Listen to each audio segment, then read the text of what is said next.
सभी देखने वालों की खिदमत में मैं जावेद नसीम अपना आदाब, सलाम, नमस्कार और सत श्री अकाल पेश करता हूं। और ये आप देख रहे हैं कि इस वक्त हम लोग जो खड़े हैं रफ़ी साहब के हॉल ऑफ फेम में खड़े हैं, जहां के चारों तरफ रफ़ी साहब की वो ट्रॉफ़ीज़, वो अवार्ड्स हैं।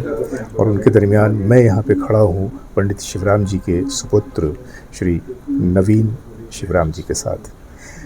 नवीन शिवराम जी का तारुफ ये है कि न सिर्फ ये कि पंडित जी के सुपुत्र हैं, बल्कि बहुत अच्छे कंपोज़र हैं, म्यूज़िशन हैं। और रफ़ी साहब को इन्होंने अपनी निगाहों से देखा और इनके फादर के साथ, इनके पिताश्री के साथ और इनके भाई के साथ तो बड़ा एक लंबा उनका रिलेशन रहा।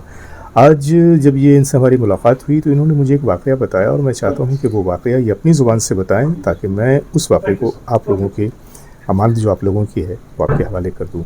तो नवीन भाई, ये हमारे दर्शक हैं। हाँ जी, नमस्कार जी। वो आप बता रहे थे ना कि वो रफ़ी साहब के हारमोनियम का एक वाक़या आप बता रहे थे। हाँ, हमारे चचा थे जो हमारे फादर के मतलब एडेप्टेड सन थे, मतलब रियल ब्रदर नहीं थे। वो बहुत अच्छे ट्यूनर थे। अच्छा। उनका नाम था पंडित भीमसेन जी। तो वो ट्यूनिंग करते थे लता जी का हारमोनियम, रफ़ी साहब का हारमोनियम, आशा जी का, सबके घर जाकर वो ट्यूनिंग करते थे। और शॉप्स में भी उनको इज़्ज़त से बुलाया जाता था और वहाँ पर भी ट्यून करते थे। तो जिस दिन उनका रफ़ी साहब के साथ में अपॉइंटमेंट होता था कि रफ़ी साहब बोलते थे मेरा हारमोनियम ट्यून करना है, तो वो उस दिन के लिए छुट्टी कर देते थे सब जगह से। रफ़ी साहब के घर आना है तो बस सिर्फ रफ़ी साहब के घर जाना है।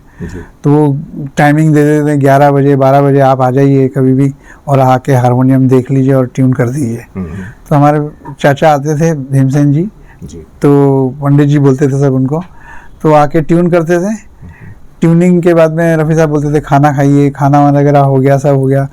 अब जब वो उनकी जो मेहनताना है तो रफ़ी साहब क्या करते थे, कवर के अंदर पैसे रख कर और उनको ऐसे पेश करते थे, पंडित जी ये आपका नजराना। तो उनको ऐसा कवर देखा तो बोले तो बहुत ज़्यादा लग रहा है। तो उन्होंने बोला ये क्या है, उसमें से निकाला, बोला ये 1000 रुपये हैं। तो बोलता नहीं बेटा रफ़ी नहीं, बोले मैं सिर्फ 100 रुपीज़ लूँगा, मेरा जो चार्ज है मैं 100 रुपीज़ लूँगा, बस मेरे को 100 रुपीज़ को आप लोगों के सामने पेश करने का मेरा मकसद और भी है कि रफ़ी साहब के बारे में एक बात मशहूर है कि पैसों के मामले में कभी भी रफ़ी साहब कोई तकरार नहीं करते थे और जिसने भी जो भी दे दिया वो हमेशा उसको एक्सेप्ट कर लेते थे।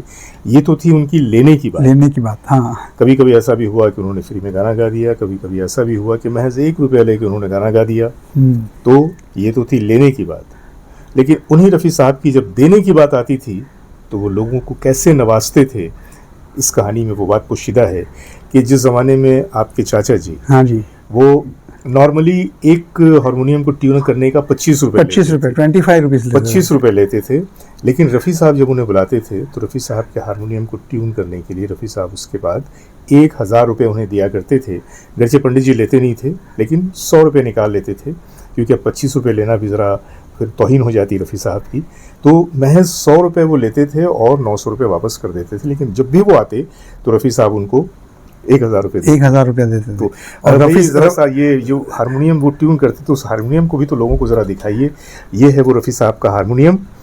इस हारमोनियम को ट्यून करने के लिए आया करते थे भीमसेन जी। वो हमारे, मैंने आपको फोटोग्राफ भेजी है। जी, मैं आपको तो फोटोग्राफ दीजिएगा। हाँ, मैं उससे लगाऊंगा। मैंने भेज दिया। तो ये भी थी एक रफ़ी साहब की सखावत की एक दास्तान कि सब लेने की बात आए तो कम से कम और देने की बात आए तो ज़्यादा से ज़्यादा। और रफ़ी साहब को ये भी पता था कि ये अगर मैं इनको कवर में नहीं दूंगा तो ये तो बिल्कुल इनकार कर देंगे, तो कवर ऐसा डाल देते थे उनके जेब में। एक और बड़ा मशहूर वाक़या था, वो कुछ रिकॉर्डिंग के बाद निकले थे और रफ़ी साहब को अचानक HMV में रिकॉर्डिंग थी हमारे पिताजी की जी।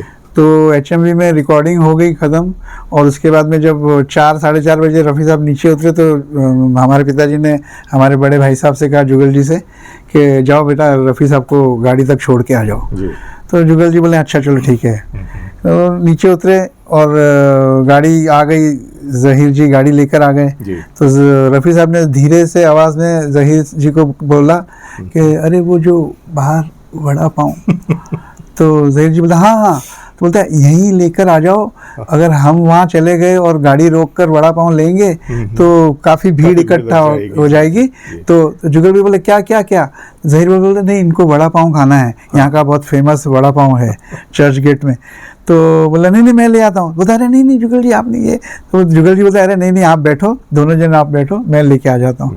वो ला के उनको 4 वड़ा पाव दिए, तो अरे 4 नहीं मुझे तो एक ही खाना है। तो आप रखिए 4 वड़ा पाव और खाते खाते जाइए आप।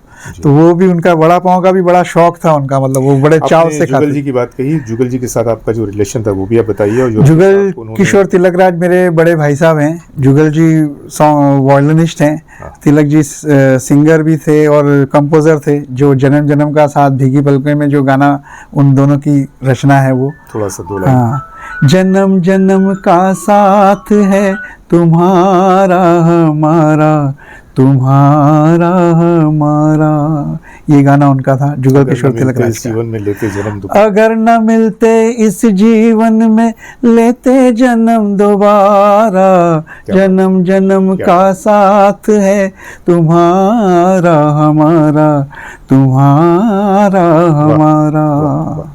बहुत बहुत शुक्रिया नवीन जी।